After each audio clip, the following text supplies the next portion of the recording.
Greetings folks, this is the new Eluktronics 17-inch N970TF. And if you've ever participated in the comment section and come across one of my comments that would say something like this, there's really no such thing as a bad laptop, just a bad price. And this laptop, I think, is priced so great for what you are getting, it just stands out like a sore thumb in a good way. Let's take a look and see what's inside. Inside our N970TF is a desktop processor. And here we have the i5-9400. This is a 6-core without hyperthreading. The GPU is an RTX 2070 max performance chip. This is the 115 watt unit, not max Q. We have 2 slots for memory, and I highly recommend dual channel when you spec yours out. For storage, we have 2 PCI M.2 slots and a single 2.5-inch drive, which will support 7mm and 9mm thick drives. The network interface card is the Intel 9560, and the hot swappable battery is a 62 watt-hour unit. So you can order these fully spec'd out, right? And you can also order them bare bones. A bare bones kit will include the 2070, the network interface card, and you will need to supply your storage, your operating system, your memory, and the desktop grade CPU. The CPU compatibility in here is very important. 8th generation and 9th generation Intel support only, 65 watts maximum. Any more than that's likely going to exceed the thermal limitations of this chassis, so that is what it's rated for. But more importantly, the CPU has to have integrated graphics. This is an Optimus only laptop. It will not work with a desktop CPU without integrated graphics. So your Xeons or the F processors are not going to work in here. That means you could put an 8700 in here, 6-core, 12-thread. You could put a 9700, which is 8 cores. You might even be able to put a 9900 non-K, which is still technically a 65 watt part somehow, but it's 8 cores and 16 threads.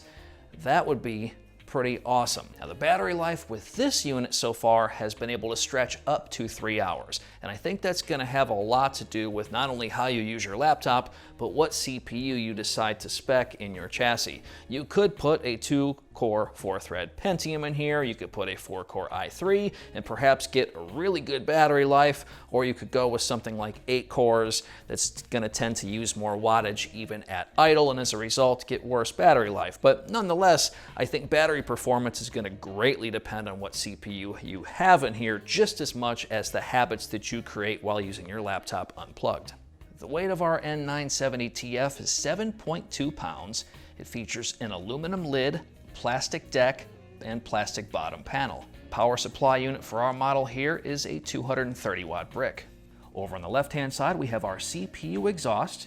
We have a USB 3.1, a USB 2.0, separate headphone and mic jacks. The rear of our laptop features a single exhaust. This is for the GPU over on the left-hand side, and on the right is only there for aesthetics. There is no ventilation here. Over on the right, we have a full-size card reader connected via USB 2.0, so it does not have the fastest read-writes, but it is there. We have a USB Type-C, no Thunderbolt 3, a single USB 3.1, an HDMI, 2 mini display ports, a LAN, power port, and a lock. With all of these ports on here, this means you can connect up to 4 displays on your N970TF. Opening the chassis up with one hand can usually be done with little to no liftoff in the front. Our plastic touchpad is very smooth, uses precision drivers, and we have dedicated buttons. The keyboard has been solid. The typing experience has been wonderful. We do have a numeric pad. The deck itself is very stiff. Now temperatures, while under strenuous gaming loads using the auto fan and no tuning, we were getting temperatures under 40 degrees Celsius on the keyboard deck. Must make note, however, the wrist rest at idle on the left-hand side was a nice cool 30 degrees Celsius, but on the right was between 35 and 38 degrees. And this is something you could notice whether it was at idle and you were typing or even gaming. It was typically 5 to 8 degrees warmer. Our display is a full HD 144Hz IPS type panel, 7 milliseconds of response time. The part number is AU0319D, coming in at around 98% standard RGB, 72% Adobe RGB, and 328 nits. I witnessed zero backlight bleed on this display, so very nice job there, Eluktronics. The webcam up top is relatively nice, but the microphone does not feature noise canceling. Have a look and listen. Alright, so the 720p webcam and microphone are located at the top of the bezel. It looks okay, but the microphone picks up the most quiet of noises. Right now the air conditioning is off and the fans are idling so quietly I can barely hear the laptop, but it tends to radiate into the microphone. Keyboard strokes, not too bad, but maximum fan speed, ooh baby, look out, and let's go. Our proprietary software uses the Control Center 3.0. We have 4 power modes. We have power saving, quiet, entertainment, and performance.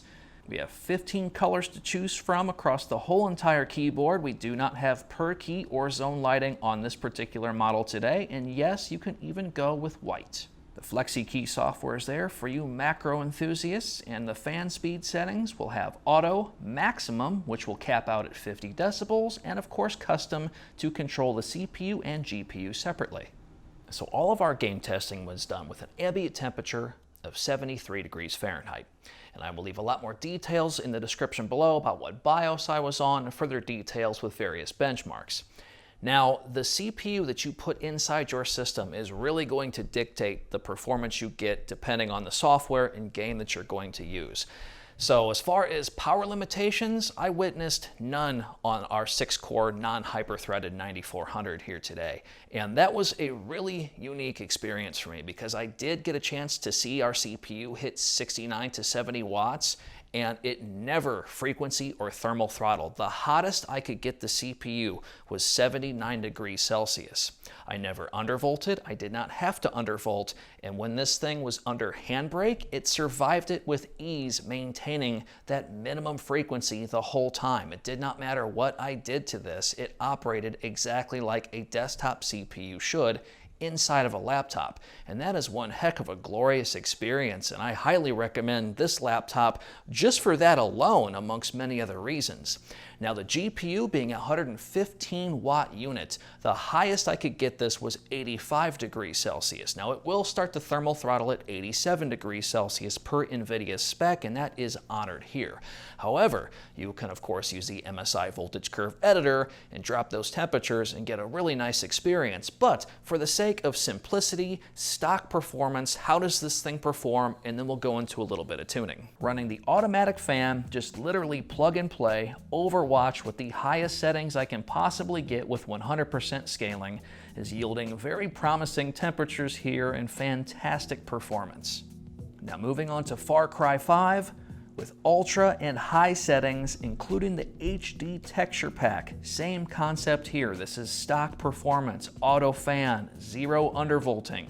We have very respectable temperatures here, outstanding performance, and with the automatic fan curve, our decibels are right around 49 dB. Now here we are with Apex Legends. We have high settings, again, stock laptop, automatic fans. We're getting spectacular performance here and still very strong thermal performance. But how I like to thermally tune this laptop here today was undervolt our GPU using the MSI Voltage Curve Editor.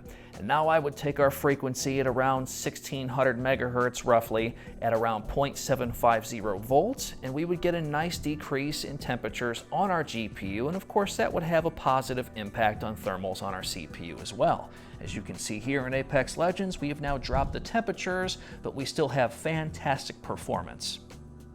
The same concept will go for Battlefield 5. This will push our system higher than most games out there, and you will see stock performance here with thermals are still within check, but you will see our 6-core non-hyper-threaded chip pushing near 100% usage.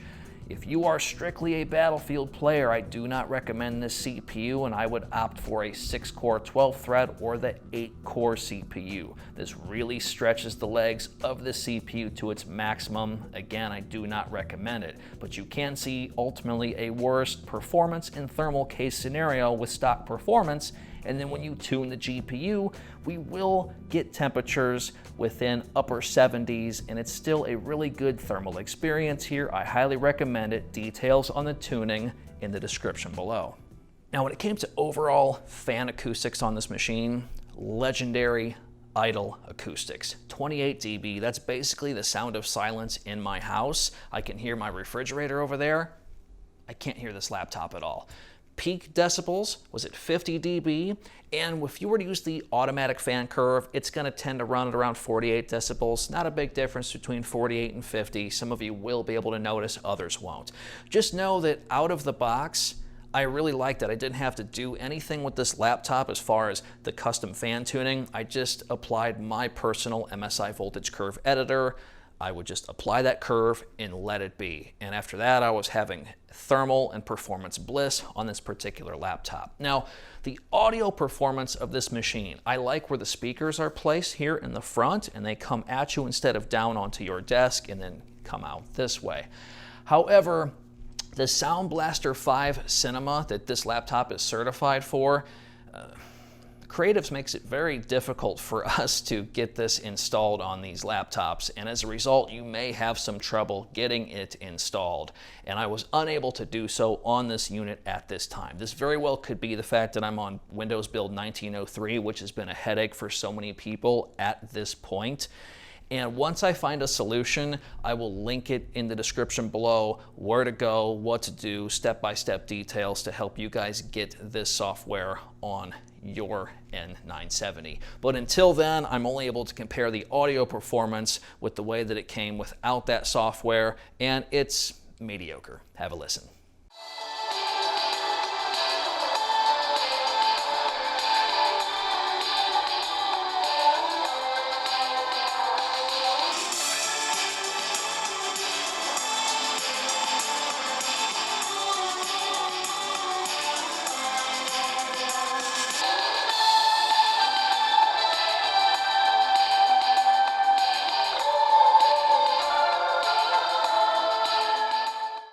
Pressing F2 upon a reboot will get us into our modern looking BIOS.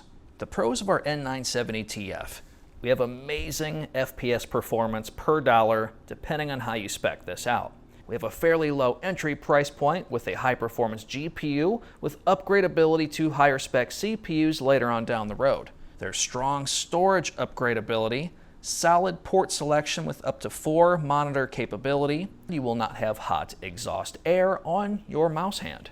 And there's no backlight bleed on this display. The cons, we have a warm wrist rest on the right hand side, and some of you may find discomfort in that. Removing the inner skeletal system to access the GPU for a future repaste may be a little bit intimidating for some folks out there. Both Control Center 3.0 and Sound Blaster Cinema 5 must be downloaded from the right location before they will properly install on your N970. I recall enjoying the GE75 Raider, that 17-inch gaming laptop that featured a RTX 2070.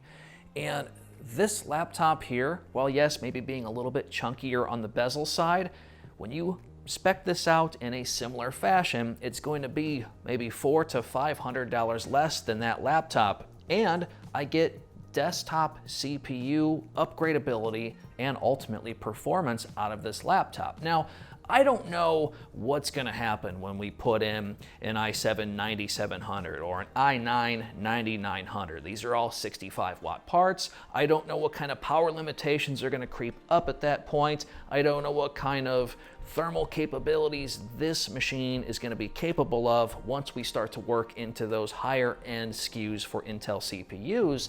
But based on what I've seen here, I feel pretty good that even following some of my tuning guides, should those higher end CPUs run hot, we can still get some good thermal efficiency out of this laptop. And gosh, at the end of the day, I think this is a really good bang for the buck, no matter how you spec it out for the most part.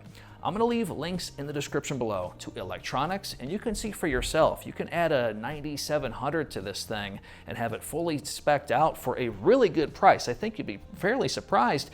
And then one of my favorite SKUs I'm gonna put on Amazon, which is very similar to this, but with larger storage, dual channel RAM. It has this CPU, which I think is a fantastic CPU, by the way, unless you're gonna play like, let's say, Battlefield 5 and stuff like that. But for everything else I did, it was wonderful.